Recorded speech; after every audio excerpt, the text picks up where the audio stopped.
Le pôle Pixel, c'est 3 studios. Le studio 24 historique, si on peut dire déjà, le studio Lumière 1 et le studio Lumière 2. Et c'est autour, surtout, un pôle d'activité qui accueille un certain nombre d'entreprises, et parmi lesquelles le pôle aujourd'hui Imaginov, qui est un pôle de compétitivité qui regroupe, je crois, plus de 200 entreprises aujourd'hui dans ce secteur de l'audiovisuel.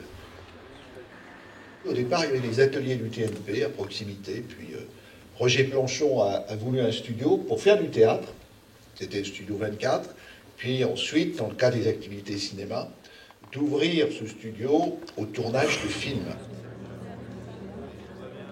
À un moment donné, on s'est interrogé, on a dit, pour le cinéma à Lyon, est-ce que c'est possible?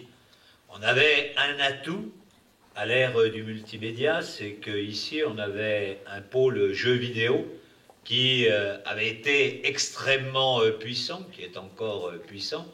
Et donc, à partir du moment où on pouvait jouer sur les deux aspects, à la fois cinéma et puis en même temps pôle de compétitivité autour du jeu vidéo, on se disait que finalement, ça avait peut-être du sens de pouvoir développer quelque chose de fort autour du multimédia.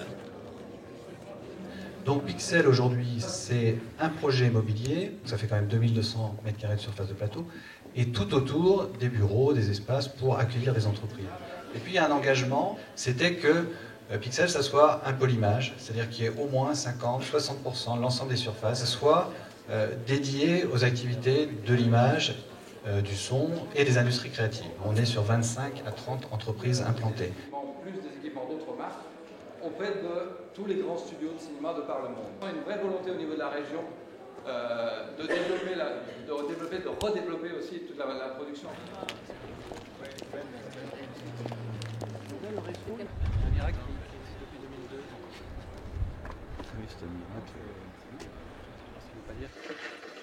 De quoi? Ah, je savais que ça allait pas vous plaire, ça. 13 ans de front. Je veux que là, les bruits de foule, c'est vous qui les avez créés. Tout à fait, encore une fois. Du marché, là. Le son original, c'est ça. Il n'y a plus rien, il n'y a que les voix, un peu de gens quand même, les figurants, on les entend un petit peu marcher. Mais le preneur de son, c'est vraiment attaché à se concentrer sur la voix. Tout le reste, c'est les équipes techniques, c'est souvent de la pollution sonore, c'est des sons qui sont mal captés, qui nous gênent. Et nous, on rajoute tout le reste.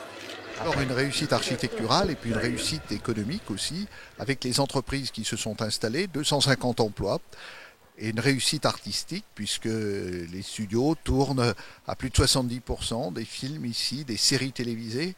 Donc je crois que c'est un bon investissement, c'était un pari au départ. Est-ce qu'on peut ramener ici, à Villeurbanne, dans la région Rhône-Alpes, des activités de studios de cinéma pour tourner des films, tourner des séries télé, tourner des éléments d'animation.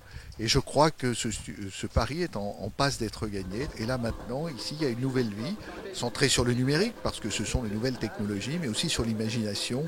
Et les sociétés qui sont là travaillent sur l'informatique. Il y a une très grande connivence des métiers. On est en train de vivre, et ça c'est en train de révolutionner complètement nos manières de travailler. On est en train de vivre un passage du 35 mm au numérique.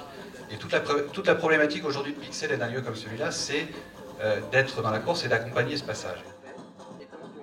C'est super, c'est des très très beaux studios avec une belle capacité de tournée. Puis vous voyez, il ne faut pas simplement les studios, mais il faut tous les métiers qui puissent aller autour du cinéma, la post-production par exemple. Aujourd'hui, nous avons toutes les capacités techniques pour avoir effectivement de grands films tournés dans l'agglomération. Non seulement tournés, mais montés dans l'agglomération. Ça oui, très bien, oui.